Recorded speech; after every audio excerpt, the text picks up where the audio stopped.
BioShield was passed in 2004 to protect the U.S. against chemical, biological, radiological, and nuclear threats to national security. We've spent $3.3 billion, and I'm really worried about how it's been spent, especially in light of what we have seen with the Ebola crisis. 8 of the 13 BioShield contracts were signed in September 2013, the last month that the funds were available to spend. You've produced material threat determinations for 21 different chemical, biological, radiological, or nuclear agents. However, as of December of 2013, you have contracts to procure countermeasures for only 6 of the 21 threats identified as high priorities. And by the way, Ebola was identified as a material threat in 2006. So since 2006, there have only been 2 material threat determinations issued.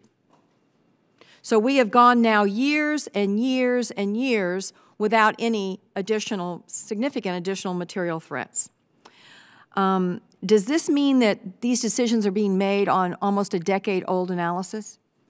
No, I appreciate very much your questions. And let me start by explaining a couple of things. First of all, I think when BARDA and BioShield were created, these were brand new systems and brand new programs. And I don't think that there's any question, but that some of this got off to a rocky start. As I think you know, in 2010, after our experience with H1N1, the Secretary requested, and we did, an end-to-end review of the medical countermeasure enterprise and did a significant amount of retooling. We did this in concert with our colleagues at DHS and DOD and USDA, as well as all of the HHS components. 44% of the money that's been spent in this program has been on anthrax.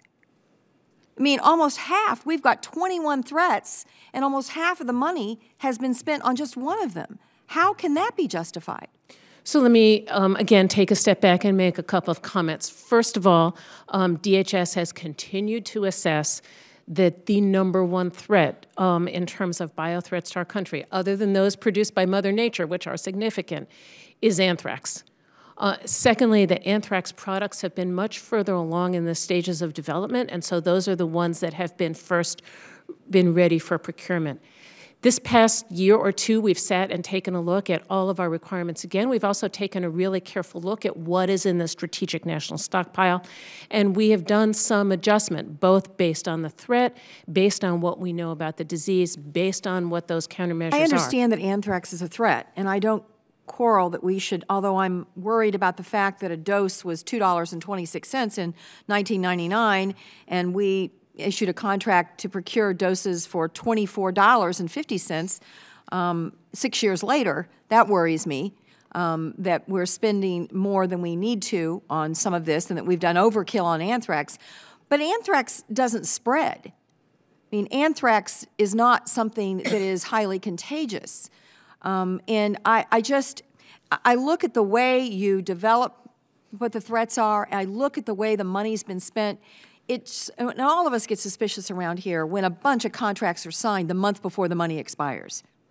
It always makes us believe that someone is rushing to spend the money because if they don't, they're not going to have it anymore, as opposed to judiciously looking as to whether or not they are just buying what's available and easy, as opposed to doing the hard work of figuring out whether we've put too many eggs in the basket of anthrax and not enough in the basket of contagious, highly contagious diseases like the pandemic flu or others that have been identified as material threats for years and years and years, including Ebola. Yeah, I appreciate your concerns, and that's in fact why we've been making so many adjustments in the program.